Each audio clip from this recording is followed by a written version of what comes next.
धर्म मनुष्य को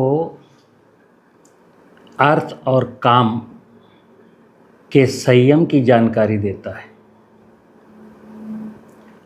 और जब मनुष्य अपने जीवन में अर्थ और काम का संयम और अर्थ और काम के पीछे का मकसद, इनकी सीमाएं समझ करके जीवन जीता है, तब कहीं जा कर के उसके जीवन में मोक्ष प्राप्त करने का एक अवसर प्राप्त होता है।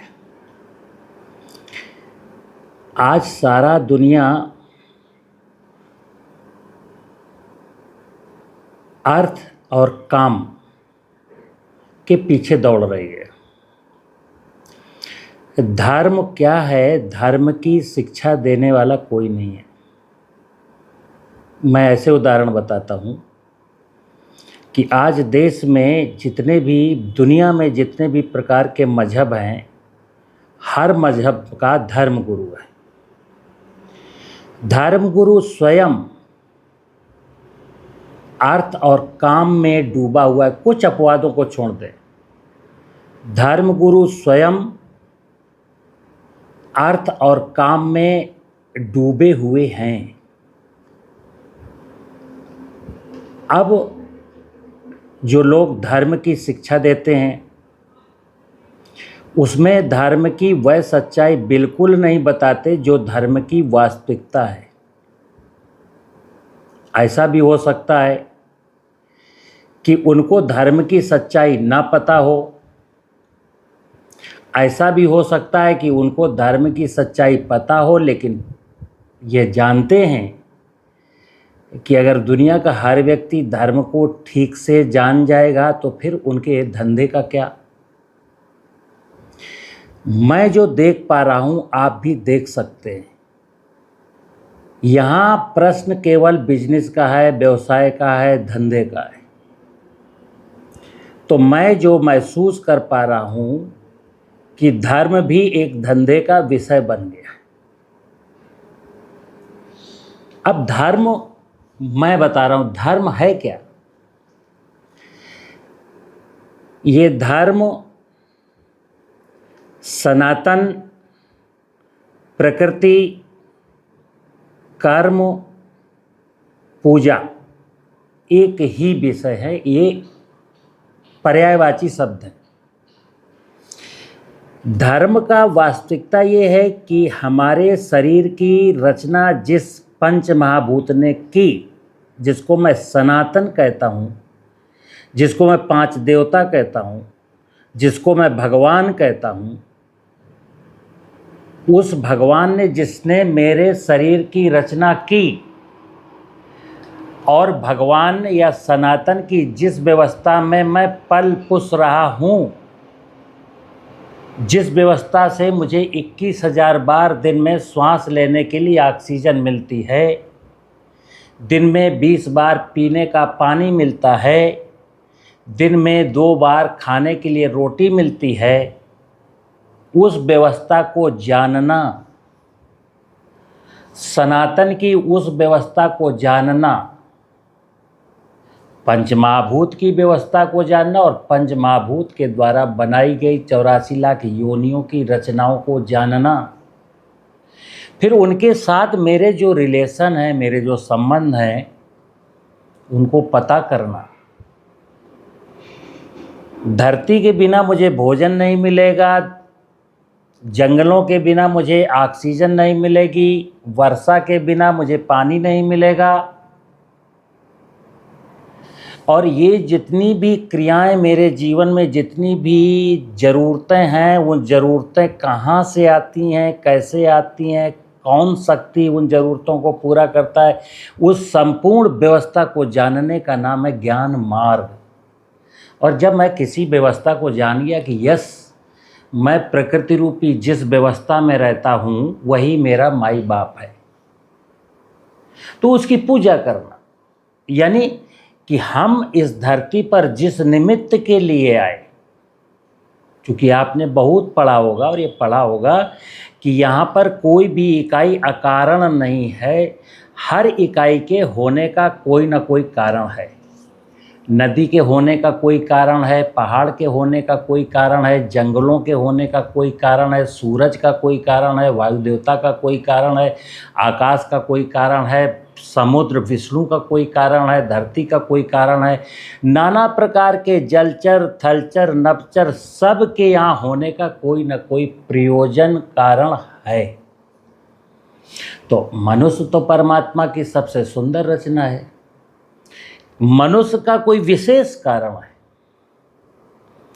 उस विशेष कारण को जानना। अब विशेष कारण क्या है?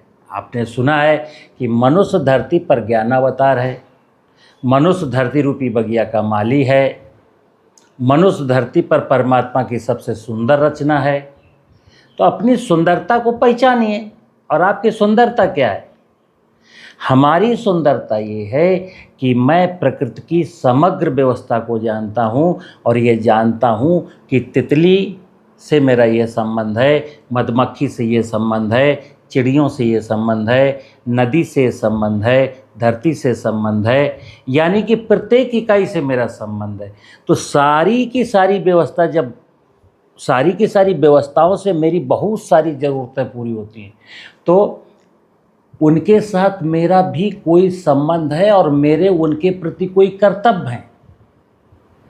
तो वही जिस निमित्त के लिए ईश्वर ने मनुष्य की रचना की, उस निमित्त को पूर्ण करने का नाम है कर्म करना, और कर्म ही पूजा है। और ये समग्र व्यवस्था में भगवान देखिए, समग्र व्यवस्था में ईश्वर देखिए, इसको प्रकृति कहिए, सनातन कहिए, भगवान कहिए या ईश्वर की व्यवस्था कहिए। आज हम सारे लोग धर्म को नहीं जानते और धर्म गुरुओं ने जो हमको बताया, यानी मेन मकसद जो मनुष्य का था उसको भूल गया। देखिए, सारे दुनिया के मजहब के लोग, कोई मस्जिद जाकर के 5 वक्त की नमाज अदा करता है, कोई मंदिर जाकर के घंटी बजाता है, अगरबत्ती जलाता है, शिवलिंग में जल चढ़ाता है, हनुमान जी में चोला चढ़ाता है, कोई चर्च में जाकर के कंडील जलाता है। लेकिन ये धरती रूपी ग्लोब जहाँ मनुष्य रहता है उसको ये बंजर बना रहा है। धरती में जो नेचुरल जलाशय हुआ करते थे, झीलें हुआ करती थी, उनको पाट करके घर बना रहा है। धरती के ऊपर जो जंगलात थे उनको काट करके ये बस्तियां बसा रहा है, सड़कें बना रहा है। धरती के नीचे का पानी लूट रहा है, पशु पक्षियों से, जलचर थे थलचर से इसको दुश्मनी हो गई है। इसको मनुष्य से भी दुश्मनी है। तो मनुष्य जब अपना कर्तव्य नहीं निभाता और क्या करता है, 2 ही चीज़ें इसके जीवन में बची। कहा गया है मनुष्य के जीवन के 4 पुरुषार्थ हैं। पहला धर्म को जाने, फिर अर्थ कमाए। तो धर्म को जानेगा तो पता चलेगा अर्थ माने क्या। धन का मतलब धन है तो जीवन में अमंगल है, धन का मतलब धर्म है तो जीवन में मंगल है। काम की लिमिटेशंस है ना, एक व्यवस्था दी है ना। मनुष्य तो सब सिविल सोसाइटी का प्राणी है। तो काम माने क्या?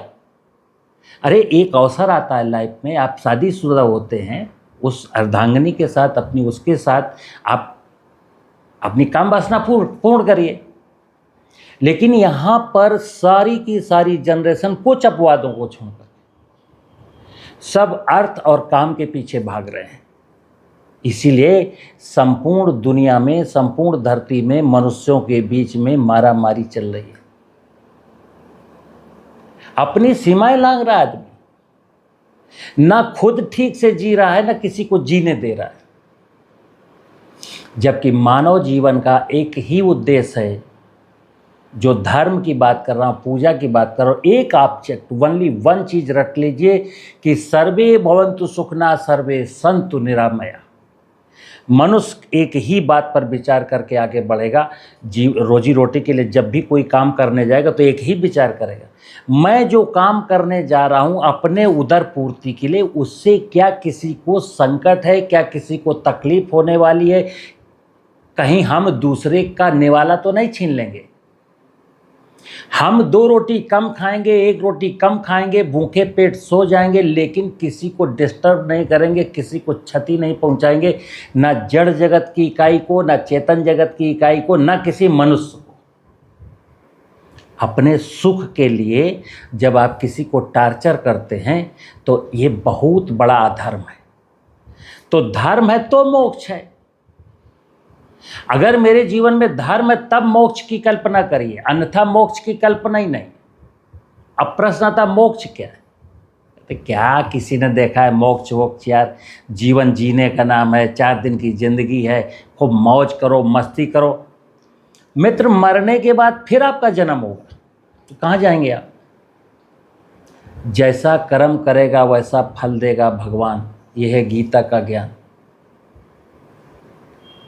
ध्यान रखना मित्र, कर्म फल का सिद्धांत अटूट सिद्धांत है, इससे आपको कोई बचा नहीं सकता। मैं अक्सर बोलता हूं, जिनको मैं कहता हूं मर्यादा पुरुषोत्तम भगवान श्री राम, उनके पिता शब्दभेदी बाण चला रहे थे, धोखे से श्रवण कुमार को तीर लगा, धोखे से। वो श्रवण कुमार को नहीं मारना चाह रहे थे, वो हिरण पर निशाना लगा रहे थे। मर्यादा पुरुषोत्तम भगवान राम भी अपने पिता को उस कर्म फल के सिद्धांत से मुक्त नहीं करा पाए, और यहाँ हजारों लाखों प्रकार के धर्म गुरु आपके द्वारा किए जाने वाले जघन्य अपराधों की, जघन्य अपराध जो आप करके आते हैं, उनसे कहते हैं मेरे पास है, शास्त्रों में विधान है, ऐसा लिखा है, मैं कर दूंगा, ऐसा कर दूंगा, वैसा। मित्र, धंधा। ईश्वर से बड़ी पावर कोई नहीं है, ध्यान रखना। और ये भी ध्यान रखना, हमारे ईश्वर के बीच में, हमारे भगवान के बीच में डायरेक्ट रिलेशन है। ईश्वर के यहाँ दलाली नहीं चलती, भगवान के यहाँ दलाली नहीं चलती, लेकिन धर्म गुरुओं ने और हमने वहाँ दलाली स्थापित कर दी। हाँ लाइए हमको 5,000, हाँ हम कर देंगे ये, हम कर देंगे ये, हम करवा देंगे पूजा, हम एक ऐसा अनुष्ठान करवा देंगे, इससे आप मुक्ति मिल जाएगी। मित्र, जो इसके दिमाग में ये है कि मैं किसी साधु, सन्यासी, महात्मा, ज्योतिषी, मौलवी के यहाँ जा कर के ये जो मेरे द्वारा कर्म किया गया इसको मैं कुछ भी कर सकता हूँ, नेवर, नहीं हो सकता। आप गलत फहमी में हैं, ये आपका अज्ञान है। आप ऐसा कोई काम ही ना करें। मैं क्या बोलता हूँ, मैं इस धरती रूपी बगिया का माली हूँ। मैं भगवान के द्वारा, परमात्मा के द्वारा बताया गया काम करूँगा तो मुझको उसके सामने हाथ जोड़ने की ज़रूरत नहीं पड़ेगी, और मैं उसके विपरीत जा कर के काम करूँगा तो आप खूब हाथ जोड़ करके ही खड़े रहिए, एक पैर के बल हाथ जोड़ करके खड़े रहिए, सालों साल खड़े रहिए, गिर जाइए, मर जाइए, परमात्मा आपको हेल्प नहीं करेगा। उसने तो कहा है कि जो व्यक्ति, जो इकाई जिस काम के लिए वो इकाई वो काम करेगी तो बस मैं उसको देख लूँगा। इसे मित्र, ईश्वर का काम करिए और ईश्वर पर भरोसा रखिए। ईश्वर का काम करना ही आपका धर्म है। बकाया ये जो धर्म के नाम पर जो नाटक, नौटंकी, आडंबर, पाखंड, इसमें खूब लिप्त रहिए। मैं दावे के साथ कहता हूँ कि जिसने धरती की पूजा नहीं की, जिसने जंगल की पूजा नहीं की, जिसने पानी की पूजा नहीं की, जिसने आकाश की, सूरज की, वायु देवता की पूजा नहीं की, और इस नेचर में परमात्मा ने जितनी भी इकाइयाँ बनाई, अगर उनका दुश्मनी उससे मोल ली है, चूहा आप मारेंगे, बिच्छू आप मारेंगे, सांप आप मारेंगे, गाय आप मारेंगे, कुत्ता आप मारेंगे, हिरन आप मारेंगे, और न जाने कितने प्रकार के कीट पतंगों को आप मारेंगे दुश्मनी मान करके।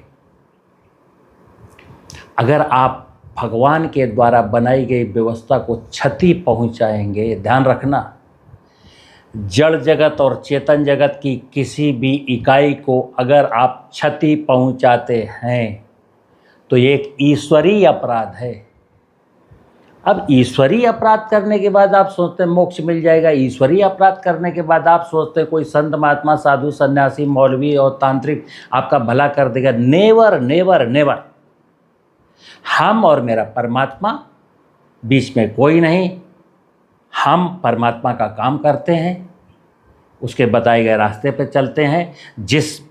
जो उसने हमको दिया वही मैं स्वीकार करता हूँ। मुझे कोई लालच नहीं है, न धन का लालच, न शारीरिक सुख का लालच। ध्यान रखना मित्र, एक द्रौपदी के चीर हरण पर महाभारत हुआ था। आज गली गली, मोहल्ले मोहल्ले प्रतिदिन द्रौपदियों के चीर हरण हो रहे हैं। और ऐसे चीर हरण करने वाले लोग सोचते हैं मैं शंकर जी को, शिवलिंग को धतूरा चढ़ा दूंगा, बेलपत्र चढ़ा दूंगा, दूध चढ़ा दूंगा, बजरंगबली को चोला चढ़ा दूंगा, पूजा करवा लूँगा, ओमकारेश्वर चला जाऊँगा, गंगा नहा लूँगा, संगम नहा लूँगा, काशी में मरूँगा, मोक्ष मिलेगा। किस बेवकूफ़ी में फंसे आप। ऐसा कुछ भी नियम कानून नहीं है। मुझे उम्मीद है मित्र कि आप मेरी बातों को समझेंगे। वक्त बहुत कम है, अब भी जीवन शेष पड़ा है, चौराहे पर अभी खड़ा है। परमेश्वर की राह पकड़ ले, मन से कपट निकाल के। अभी समय है, अभी बदल ले तेवर अपने चाल।